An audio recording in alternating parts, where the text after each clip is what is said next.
With the UCAT being just a few days away, the verbal reasoning seems to be the section that the students find the most challenging. So here we're going to talk about the 10 most impactful tips that I have for you to succeed in this very time-pressured section.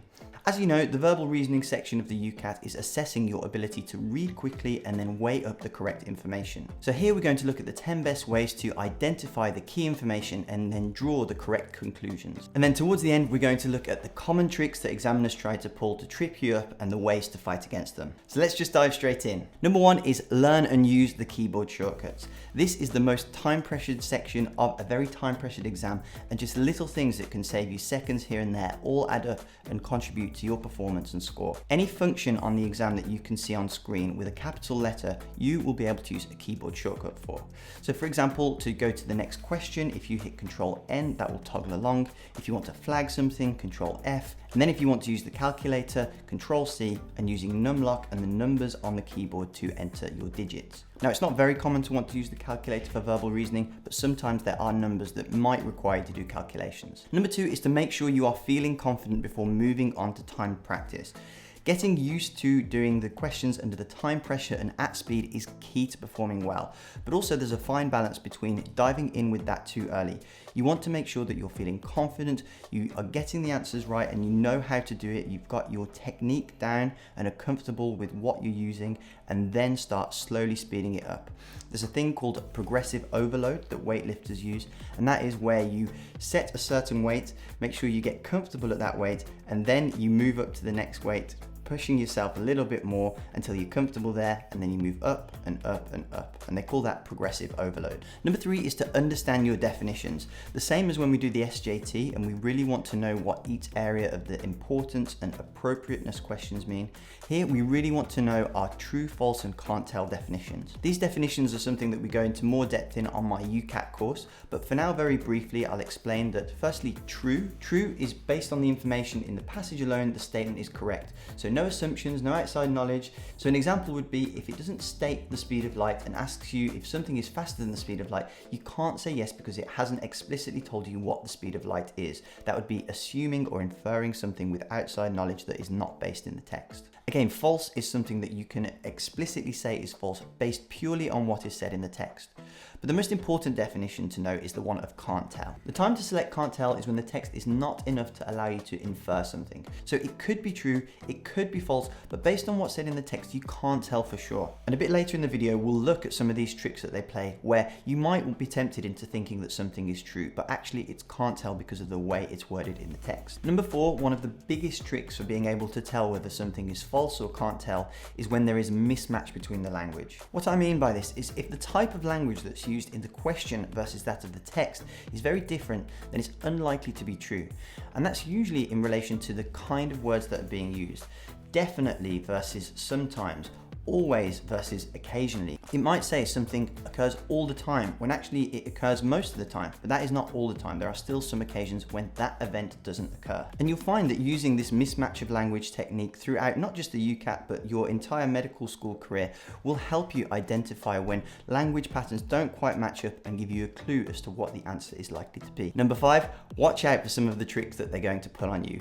Here we're going to talk about some of the common tricks, and then in number six, we're going to talk about how to combat them. The first one is softeners or conflicting statements. They might say something in the next sentence immediately after that completely changes the context of the point that they've made in the previous sentence. The second trick is that they might tempt you with things that you probably know that aren't said specifically in the text, but you'll recognize from just media at large. The third trick is unrelated statements. So you might have two sentences that are said right next to one another, but actually aren't linked in any way. However, the question will assume that they are. So let's give an example. Let's say, I went running every morning, and then the next sentence will say, I ran the marathon. And the question might suggest that you're saying that you trained by running every morning to train for the marathon, where actually those are two separate statements that aren't necessarily linked, and you can't assume that you ran every morning especially to train for the marathon. The fourth trick is hard numbers versus soft numbers. This is typically where they try to trip you up with dates and passages of time. So one common thing is that they will tell you the day that someone was born and then how old they were when they died. So let's say, for example, someone was born in 1904 and they died at the age of 86. So the question might then suggest that they died in 1990. However, you don't know whether they died at age 86 and 1 day or 86 and 360 days. So it could be 1990, but it could also be 1991. And these are the things where it could potentially be wrong that they catch you out on, because they assume that you say that it's exactly 86 years versus they're telling you that it is 86 years old. The fifth trick that they like to do is scatter the keywords. So this is where they will say something early on in the passage, however, later they will say something that refutes it or makes it false. Let's say, for example, a Olympian won a gold medal and it'll say the time and year that they win it, and then in the final sentence it might say, for example, that they got caught doping and that their gold medal got revoked, and then the question will be something along the lines of them having the gold medal. So watch out for this scattering of the keywords, and as I said, in the next point we'll talk about exactly how we're going to combat all of these tricks. So when you're scanning through the passage, just make sure that you're not looking for that exact keyword, but for the general theme that they're talking about. So search more for themes than keywords. And the final trick is that they will try and catch you out with poor logic. So for example, if we say that all eagles are birds, all birds are eagles. Well, that's not necessarily true. All eagles might be birds, yes, but that doesn't mean that all birds are necessarily eagles. So point 6 is how we're going to combat all of these tricks. The examiners know that you don't have time to read the passage fully, and they know that you're going to be skim reading, so that's why they throw in these tricks to try and trip you up. Now, this is the way that we're going to do the targeted read to avoid you falling prey to some of the tricks that they're trying to catch you out with. So the steps are that we skip the passage, read the question, take a second not just to look for the keyword, but the actual theme. What is the meaning that they're asking you? Only then do we skim the passage for mentions of that key meaning, and remember, it might be worded in very different ways. Once you've found that area of meaning, read the sentence either side of the one that contains that word. That is going to combat against the softeners and the conflicting sentences that they use to try and trip you up. Then you're not done. You need to continue scanning the passage for any further mentions of that key meaning, and this is going to help combat against the scattering trick that they try and catch you out with. And then finally, you need to assimilate those pieces of information, just quickly check whether you've not made any assumptions, and then go to answering the question. Tip number 7 is around how to tackle the longer form questions. These comprehension style questions where you get a passage, then a lead-in question,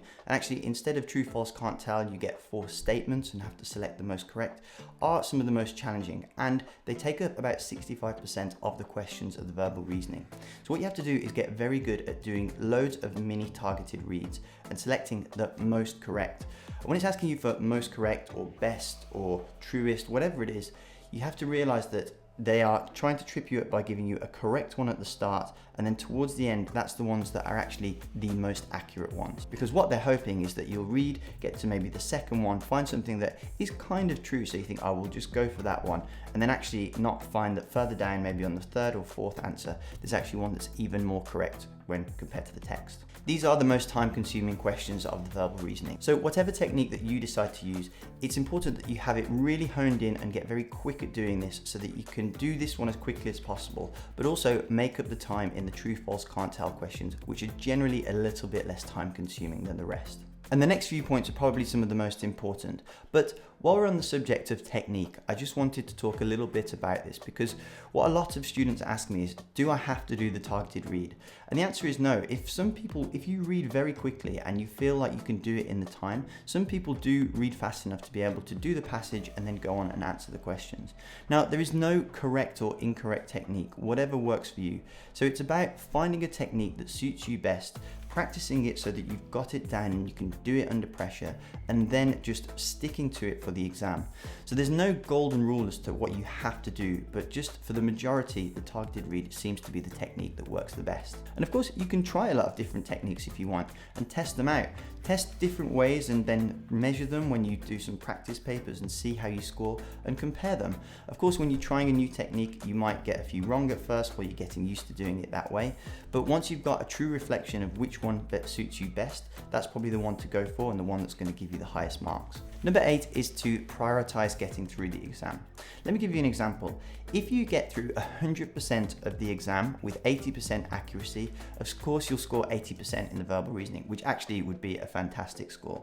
However, if you get 100% accuracy but only get through 70% of the exam, of course you'll only score 70%. Now clearly the first example is the one that's going to score you the higher marks, but I'm just illustrating this point because time is the thing that will catch you out the most, and it's the biggest cause of slip-ups.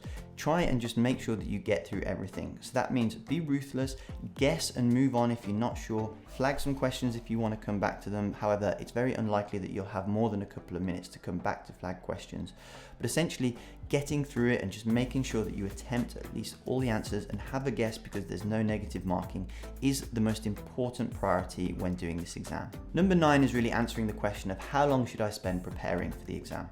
In the UCAT, you're given a bunch of tasks and you're asked to perform them under pressure against the clock. So this is a lot more like a performance than a knowledge test. And because of that, it's a 2-hour stint. So really you should get yourself used to putting your brain under that strain for the 2 hours. So the thing that I do with the students that I coach is to tell them to treat it a little bit like you are sprint training. When people train for sprints, they don't run non-stop as fast as they can all day, every day. Because as you can imagine, after a while you get too tired and then your performance would go down. And this is a bit like that. It's 2 hours of just continuous time pressured bombardment on your brain. And you want to get good at doing the sprint and then resting and then doing some more practice. When sprinters train, they do short bursts of high intensity and then they have long periods of rest to recover. And that's why when people come to me and say, I'm doing loads and loads of work and my score's getting worse, it's probably because their brain's getting tired from just continuous effort where they're actually going past the point of diminishing returns. So the first point with that is keeping yourself fresh. When it comes to preparing, it's very much down to you and how you feel you prepare best. At the start, you really need to get familiar with all the kinds of questions, how to tackle them and the best techniques, which if you wanted to check out my online course, you can do that here. But then it's a case of kind of really tailoring it to your own intensity.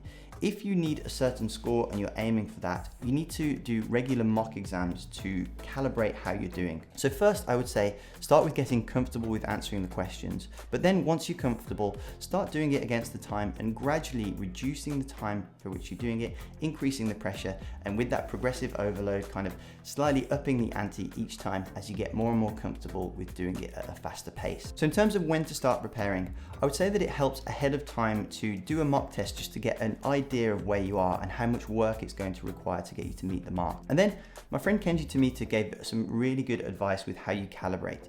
He said what you want to do is aim for a score and have an idea of where you want to be. And as you're practicing and testing yourself, get an idea of where you are in relation to that. So if you're doing a lot of high intensity and you're actually doing quite well, then maybe you can rest a little bit, avoid burnout, and kind of crank down the preparation time a little bit. However, on the other side, if you're not doing enough and you're not getting the score that you want, you know that it's time to increase the intensity to get you where you need to be. So other than the advice of revising in sprints and doing 2 to 3 hour sessions of revision, in terms of the quantity and the amount of time that you allow from when you start to the exam as to how much you need to prepare, it's very much a continuous understanding where you are, getting some feedback, and then calibrating it to your needs, where you are and where you need to be. And number 10, the final and probably the most important tip is to make sure that you're in the best state you can possibly be on the exam day. I just listened to an amazing podcast episode on the Tim Ferriss Show by a neurobiologist called Dr. Andrew Huberman. And in it, he talks about a few supplements and things, but he says that people overlook the importance of good hydration and good rest. So the night before and the days running up to it, make sure you're staying well hydrated, you're staying relaxed, you're staying well rested, because that will mean that on the day you will have your wits about you and you'll be in the best focused position to score highly. So if you'd like to learn more about the verbal reasoning and some tactics that you can actually apply, check out this brand new playlist here where I've made about a handful of videos that are going to give you the best techniques to help you improve your score. Thanks for watching and best of luck in the exam.